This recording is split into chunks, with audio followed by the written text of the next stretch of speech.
Ibnu Battuta diterima dengan ramah dan murah hati oleh semua penguasa lokal dan kepala persaudaraan agama. Setelah beberapa bulan singgah di Konstantinopel, pada titik ini, Ibnu Battuta sudah menjadi seorang musafir yang terkenal. Dia meneruskan perjalanan menuju India. Dari Sarai, dia melakukan perjalanan dengan karavan ke Asia Tengah, mengunjungi kota-kota kuno Bukhara, Samarkand, dan Balkh. Semua kota ini masih meninggalkan bekas luka yang ditinggalkan karena invasi Mongol. Dia mengambil rute yang agak sulit, melalui Khorasan dan Afghanistan. Dan setelah melintasi pegunungan Hindu Kush, dia tiba di perbatasan India di Sungai Indus pada tanggal 12 September tahun 1333 dengan penanggalannya sendiri. Ketepatan tanggal itu diragukan oleh para sejarawan, karena tidak mungkin menempuh jarak yang begitu jauh dari Mekah hanya dalam waktu 1 tahun. Mengingat di setiap tempat yang dia singgahi, dia pasti memerlukan waktu beberapa pekan untuk tinggal di kota yang dia singgahi. Karena perbedaan itu, penanggalannya selanjutnya sampai tahun 1348 sangat tidak pasti. Sesampai di India, penguasa India pada saat itu, yaitu Muhammad Tughlaq, menerima Ibnu Battuta bersama pengikut dan rombongannya dengan baik dan ramah. Bahkan Ibnu Battuta kemudian diangkat menjadi Qadi atau Hakim Agung Delhi, sebuah pekerjaan yang akan dia pegang selama beberapa tahun selama dia tinggal di India. Meskipun dia tampaknya diterima dengan baik dan memperoleh kehidupan yang baik pula, segera menjadi jelas bahwa posisi barunya bukannya tanpa risiko. Sultan Muhammad Tughlaq adalah sosok perpaduan campuran antara kebajikan dan kekejaman. Dia adalah penguasa tangan besi yang bisa memberikan hukuman kepada siapapun tanpa pandang bulu, baik pejabat kerajaan maupun rakyat jelata, baik yang beragama Muslim maupun yang beragama Hindu. Dalam bukunya Rihlah, Ibnu Battuta menjelaskan bahwa dia menyaksikan semua yang terjadi, baik dari segi positif maupun negatif, pada masa pemerintahan Sultan Muhammad Tughlaq. Ibnu Battuta juga menuliskan, bahkan dia sendiri setiap hari takut akan nyawanya, karena dia setiap hari melihat banyak orang menjadi korban atas kekejaman Sultan tersebut atas dasar kecurigaannya. Mereka ada yang langsung dieksekusi dengan hukuman mati, dan ada juga yang dimasukkan ke dalam penjara, dan tentu saja mengalami siksaan. Gambaran dia tentang penguasa India, yaitu Muhammad Tughlaq, dipandang dari wawasan psikologis, mencerminkan sosok yang luar biasa baik. Tetapi dia juga bisa berubah dengan cepat menjadi sosok yang kejam dan bengis. Dan bagi Ibnu Battuta, itu dirasakannya seperti teror dan bom yang siap meledak. Dia selalu berdoa, hanya keberuntunganlah yang bisa menyelamatkan hidupnya. Pada tahun 1342, Sultan Muhammad Tughlaq mengirimnya ke Cina sebagai utusan. Tentu saja dia bersemangat akan tugas tersebut. Dia meninggalkan India tanpa penyesalan. Dadanya terasa plong dari teror yang selama ini menghantui keselamatan nyawanya. Ibnu Battuta segera berangkat bersama rombongan dengan iring-iringan karavan yang dipenuhi hadiah untuk Kaisar Cina. Meski demikian, perjalanan menuju Cina rupanya tidak mudah. Ibnu Battuta dan rombongan dihadang serangkaian kesulitan dalam perjalanan tersebut. Tidak jauh dari Delhi, rombongannya dihadang oleh pemberontak Hindu. Nyawanya pun nyaris hilang. Tetapi pada akhirnya, rombongan itu berhasil selamat dan mengusir pergi para pemberontak. Rupanya kesulitannya tidak sampai di situ. Di pantai Malabar di India Barat Daya, ia bersama rombongannya terlibat dalam perang lokal. Selain itu, kapalnya pun karam di dekat Calicut, yang sekarang bernama Kozhikode. Dia kehilangan semua harta dan hadiah untuk Kaisar Tiongkok. Khawatir akan murka sang sultan, dia memilih pergi ke Kepulauan Maladewa, tempat ia menghabiskan waktu hampir 2 tahun. Setelah sejenak dia beristirahat di Kepulauan Maladewa, selanjutnya dia meneruskan perjalanannya kembali. Dia singgah sejenak di Sri Lanka, kemudian menumpang kapal dagang melalui kawasan Asia Tenggara. Dalam perjalanan ke Cina inilah, Ibnu Battuta melakukan perjalanan lautnya dan singgah di Kesultanan Samudra Pasir Sumatera yang sekarang bernama Aceh. Kedatangannya disambut Amit atau Panglima Daulah Shah, yaitu Kadis Syarif Amir Said As-Syarasi. Tidak hanya itu, dia juga disambut oleh Tajuddin Al-Asabani dan sejumlah ahli fikih atas perintah Sultan langsung. Selama berada di Samudra Pasai, Ibnu Battuta membuat banyak catatan tentang kerajaan itu. Hingga kini, catatan itu masih digunakan sebagai rujukan dalam penulisan mengenai kerajaan Islam di Samudra Pasai atau Aceh sekarang. Ibnu Battuta tiba di kerajaan Samudra Pasai, yang merupakan kerajaan Islam pertama di Nusantara, setelah berlayar selama 25 hari dari Bab Nakar, sekarang masuk wilayah Myanmar. Dalam catatannya, Ibnu Battuta mengatakan bahwa Sumatera sebagai pulau Jawa yang memiliki daratan yang dipenuhi dengan warna yang menghijau. Karena pada saat itu, yang terkenal di kalangan saudagar dunia adalah Pulau Jawa. Namun yang dimaksud Battuta sebenarnya adalah Pulau Sumatera. Ketika mengunjungi kerajaan Samudra Pasai, ia terkagum dengan keindahan kota itu. Informasi tentang Pulau Sumatera ini tentunya sangat penting bagi sejarawan guna memahami perkembangan kerajaan tersebut.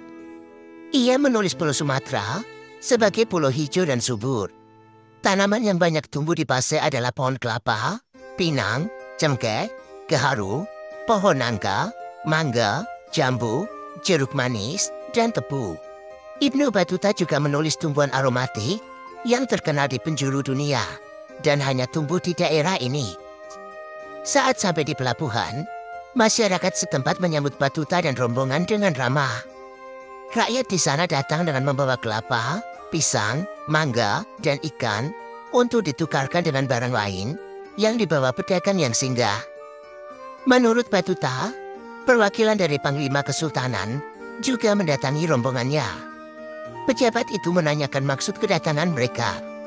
Setelah itu, rombongan Ibnu Battuta diizinkan mendarat di pantai. Menurut catatan Battuta, perkampungan itu berjarak sekitar 4 mil dari kota raja. Battuta juga mencatat bahwa Sultan Pasai, yaitu Al-Malik As-Sair, sangat ramah. Rombongan itu diterima dengan sangat terbuka. Bahkan sang Sultan meminjamkan salah satu kudanya dan kuda lainnya untuk rombongan Battuta yang singgah itu.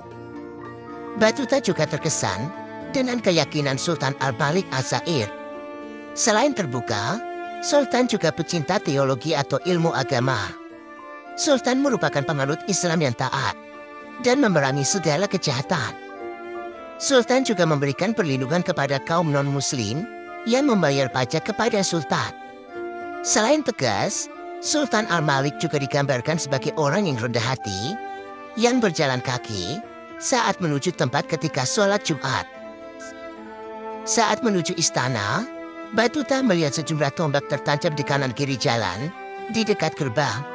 Itu tandanya, siapapun tidak boleh lewat. Siapa saja yang menunggang kuda, juga harus turun.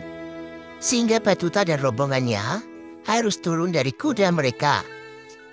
Battuta berada di Pasai selama 15 hari, dan tibalah saatnya mereka berpamitan.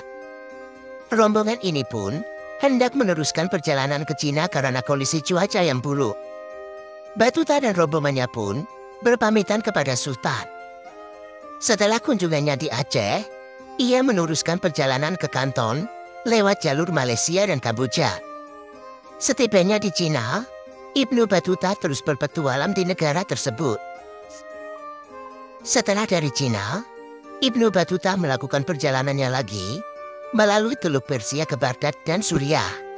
Di Syria, dia menyaksikan kerusakan akibat wabah Black Death pada tahun 1348. Dia mengunjungi banyak kota di sana dan di Mesir. Pada tahun yang sama, dia melakukan ziarah terakhirnya ke Mekah. Setelah itu akhirnya dia memutuskan kembali ke kampung halamannya di Maroko. Pada tahun 1349, berlayar dari Alexandria ke Tunisia, lalu Sardinia dan Aljazair. Akhirnya sampai ke Fez, ibu kota Marinid, yang sekarang Maroko, tempat Sultan Abu Inan berkuasa pada bulan November tahun 1349. Dia melanjutkan perjalanannya lewat darat menuju tempat kelahirannya di Tangier. Namun tidak lama kemudian, Ia kembali menjelajah di kerajaan Granada, sebuah kerajaan muslim yang berada di Spanyol, sisa Moor di Spanyol. 2 tahun kemudian, dari Spanyol, dia kemudian melanjutkan perjalanan ke Sudan Barat. Perjalanan terakhirnya ke Timbuktu, yang berada di wilayah Kekaisaran Mali di Gurun Sahara. Di Kekaisaran Mali dia menghabiskan waktu 1 tahun. Catatannya merupakan salah satu sumber terpenting pada periode itu untuk sejarah bagian Afrika itu. Sepanjang perjalanannya yang menakjubkan itu, Ibnu Battuta tidak pernah menulis cerita atau pengalaman yang dia alami secara langsung. Namun ketika pulang ke Maroko pada tahun 1354, Sultan di negara itu, yaitu Abu Inan, memiliki inisiatif untuk menerbitkan buku kisah perjalanan Ibnu Battuta. Sultan memerintahkannya untuk mengumpulkan dan menceritakan kembali kisah perjalanannya. Ibnu Battuta mendiktekan cerita perjalanannya kepada juru tulis Sultan, yaitu Ibnu Jauzi, seorang teolog Andalusia. Catatannya penuh hal-hal yang menakjubkan dan menyentuh. Ibnu Jauzi kemudian menuangkannya dalam tulisan dan memperbaiki bahasa Ibnu Battuta, dan akhirnya menyusunnya menjadi sebuah buku perjalanan yang lengkap dari segala segi, dengan mempertahankan urutan waktu pengembaraan dan menyambungkan antara satu kisah dengan kisah yang lain. Selanjutnya buku tersebut dikenal secara luas dengan judul Ar-Rihlah Ibnu Battuta atau Rihlah yang artinya perjalanan. Hampir semua yang diketahui tentang kehidupan Ibnu Battuta datang dari dirinya sendiri. Meskipun dia mengklaim bahwa hal-hal yang diceritakannya adalah apa yang dia lihat atau yang dia alami, kita tidak bisa tahu kebenaran dari cerita tersebut. Kini tidak banyak yang membicarakan tentangnya. Namun ia mempunyai bukti, dan namanya akan terus tertulis secara permanen dalam catatan sejarah lisan yang diberi judul Sebuah Hadiah Bagi Mereka Yang Merenungkan Keajaiban Kota dan Keindahan Bepergian, yang lebih dikenal sebagai Rihlah, yang artinya perjalanan. Setelah Rihlah selesai ditulis, Ibnu Battuta menghilang dari catatan sejarah. Dia diyakini bekerja sebagai hakim di Maroko dan meninggal sekitar tahun 1368. Jenazahnya dimakamkan di tanah kelahirannya di Tangier, Maroko. Tetapi hanya sedikit yang diketahui tentang akhir hayatnya. Tampaknya setelah menghabiskan seumur hidup di jalanan, sang pengembara hebat itu akhirnya puas tinggal di satu tempat. Itu tadi kisah tentang penjelajah muslim dari Maroko yang bernama Ibnu Battuta. Apa pendapat teman-teman setelah mendengar kisah ini? Saya tunggu pendapat teman-teman tentang keseruan perjalanan Ibnu Battuta pada cerita ini. Silakan tulis pendapat teman-teman di kolom komentar. Dan jika ada materi yang kurang dalam penyajian cerita ini, silakan teman-teman tambahkan dan tulis di kolom komentar. Dan tunggu cerita-cerita lainnya yang lebih seru.